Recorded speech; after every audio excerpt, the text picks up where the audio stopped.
نبی کریم علیہ الصلوۃ والسلام کی بڑی ہی پیاری حدیث ہے۔ قال رسول اللہ صلی اللہ علیہ وآلہ وسلم المرء مع من احب، آدمی قیامت کے دن اسی کے ساتھ ہوگا جس سے وہ محبت کرتا تھا، یعنی وہ دنیا میں جس سے محبت کرتا تھا وہ آخرت میں اسی کے ساتھ ہوگا۔ آج ہمیں جج کرنا پڑے گا دنیا میں کہ ہمارے دل میں کس کی محبت ہے، قرآن کی، اللہ کی، اس کے رسول کی، دین محمد کی۔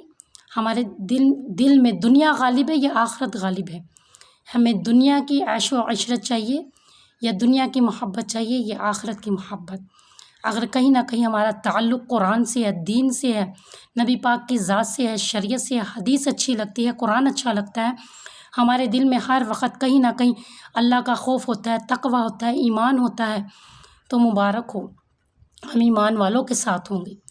لیکن کہیں نہ کہیں اگر دل میں مکاری اور غداری ہے، کہیں نہ کہیں دل میں ہم گناہ کا ارادہ رکھتے ہیں اور ہمارا ملنا ملانا کوئی دنیا دار لوگوں سے ہے، ہمارا تعلق گناہ گار لوگوں سے ہیں جو غافل ہو گئے آخرت سے، تو ایسا نہ ہو ہم قیامت کے دن انہی لوگوں کے ساتھ اٹھائے جائیں جن کے دل اللہ کی محبت سے غافل تھے، غفلت میں پڑے ہوئے تھے، جن کے دل میں اللہ کی محبت نہیں تھی، اللہ اور اس کے رسول کو بھولے بیٹھے تھے۔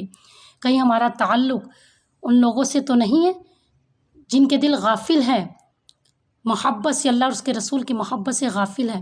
انسان اسی کے ساتھ ہوگا جس سے وہ محبت کرتا تھا دنیا میں۔